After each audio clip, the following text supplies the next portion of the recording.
I am told of the man at the cage where you do your bet. He says, my boss would like to talk to you. And he said, you go right through that door over there. Oh, sure. So I know the guy says, come on in. The guy's sitting behind a big desk, smoking the big cigar. So he says, you're Roger. I says, yeah. He got up and walked around me. He said, you don't look that smart. I said, what, sir? You don't look that smart. He said that you could pick horses that are winners when they're supposed to be losers. Where do you get your help? What do you mean help? I'm not getting any help. I just happen to go and... Oh, no. We've been watching you here, he says, for a number of weeks. And you always leave here with some of our good money.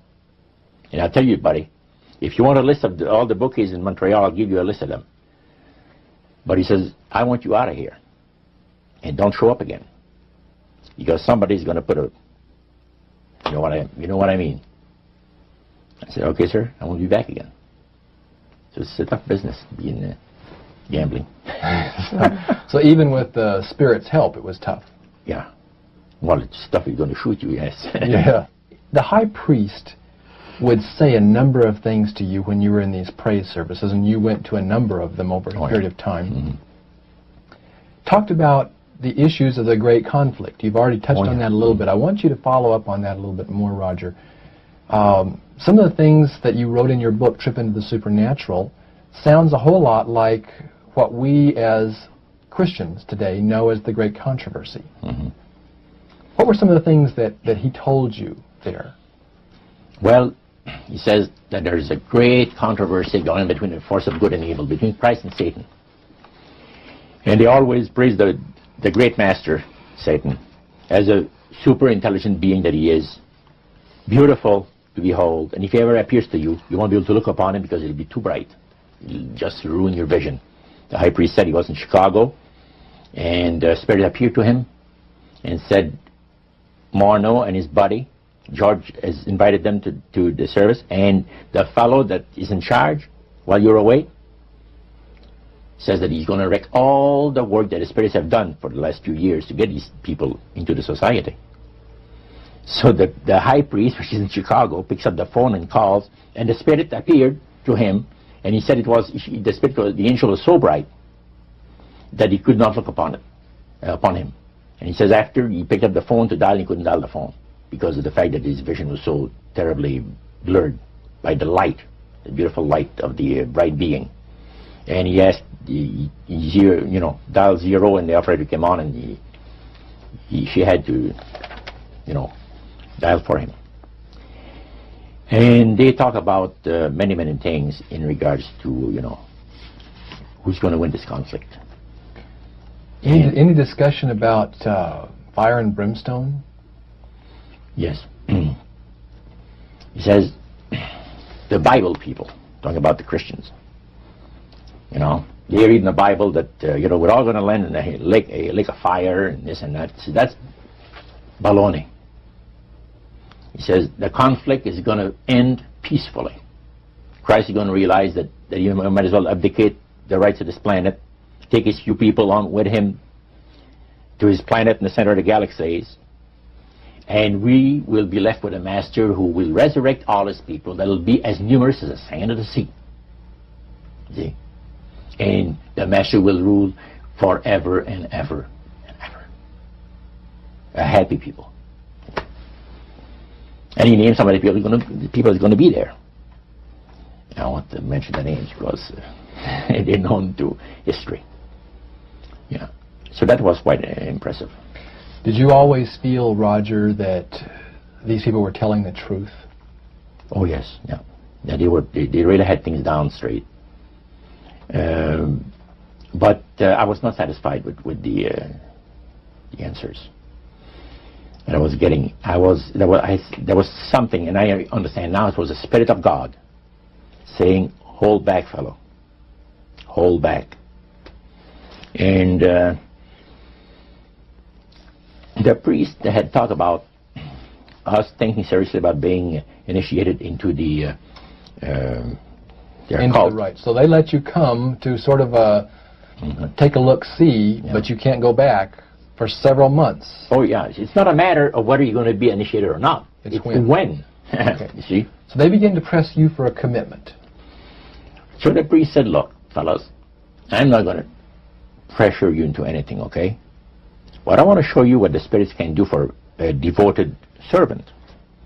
We went downstairs, not through the staircase that I talked for the worship room of the gods, but at the other end of the building. Went downstairs, and a number of times I'd gone there to the men's room, and I heard these typewriters clicking like the dickens. Man, it's going. I said, why do we have a lot of people typing in there, in that room? Well, we went there that evening, and he knocked, and the man says, come on in. And there was all those typewriters moving along by themselves, typing at the speed that I'd never seen before. And not only that, the high priest says, I want to show you something clever. So he says, follow me. So we went around the table. There was like 2 long tables, and they had about 10 typewriters. And he says, now notice that the typewriter types to the right, then doesn't go back. It types back to the left. Isn't that something? I had never heard of things like that before. He said the spirits are doing the work. And he introduced us to the man. And the man is a lawyer. And he said, how much money did you make last year? Oh, he says, it's in the 6 figures. You see? So this lawyer had a business in the building that housed the worship room. Oh, yeah. And he had a whole room full of typewriters. Yeah. And he put paper in there, and demons That's all he did. Put typewriter paper in there. And what came out? What was it that came out? Different briefs for court cases. And so he would sell these to people? Oh, yeah. Okay. He had this service to the legal profession. And the high priest was the showing... United States and Canada. So the high priest was showing you this to give you an idea about the kinds of blessings that you would receive? That's right. Yeah. But after you left that typewriter, the room where the lawyer was, they tried to draw you into a commitment by getting you to make a public profession. Tell us about that. Well, they have a super beautiful resort in the Laurentian Mountains, which is north of Montreal, north of Saint Agathe. Saint Agathe is a famous name there in Montreal. Montrealers, because they all go Saint Agathe or north there, you know, the summer home and that. So they had a big resort up there for their people, you know. So it's a closed society. And they had on October the 30th, Halloween, is that? October 31? 31, last day of October. They had what they call live animal sacrifices. I don't know what it is, but they did. We could never find out. By the time that the Lord pulled me out of there, I had not yet found out what it was. So you have this intrigue involved in there. And you talked about three very unique services that I attended there that sit on my mind forever. One was entitled Christian Idolatry. Another one was entitled The Super Deception of a Glorious New Age, which actually applies to the New Age today. And this was 1946 that we're talking. And then the other one was Satan's Great General Council of the 1700s. And I must say the things that I heard there was an eye-opener. First of all, we'll go through the Great General Council. Okay. At the beginning of the 1700s, said the high priest, Satan and all his spirit counselors held a Great General Council with one purpose in mind. It was to prepare for the great industrial age that was soon to break upon the world. And Lucifer also foresaw another age that was to follow that, where tremendous scientific discoveries would be made by people, and we would enter a unique age that would change the way that everybody lives. It would also serve to usher in the end times and the close of the great controversy between the forces of good and evil. And the priest said that Lucifer had been studying the Bible. And he found in Daniel 12:4, where we are told about the time of the end, many shall run to and fro, knowledge shall be increased. He understood it to be that we're getting to that point. And he had, with all the spirit counselors, to change their modes of operation in order, to ensnare people. And to devise a way whereby people would disqualify themselves from being members of Christ's kingdom. And he was just very candid about this. Oh, yeah. Telling you and the rest of the group, 60 or 70 people there, the plans that close to 100 people. Lucifer had revealed to him. And by the time the council came to a close, they had three major policies that were going to be followed.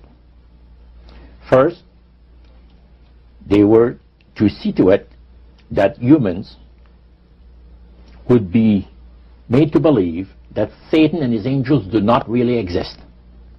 Because up to that time, you could walk down a street of Paris and you would have signs that would say where you have a soothsayer or a fortune teller of some type, and if you want to put a curse on someone, you could go and see this other old lady over there, the old witch. That's the way it goes. But now it had to change. Lucifer says we have to make sure that people, humans, get to believe that Satan and his angels do not really exist. Roger, that's interesting because a recent research study report that I read indicated that in a national survey, I believe it's over 75% of people do not really believe in a real tangible devil. But there is one. Oh, yeah.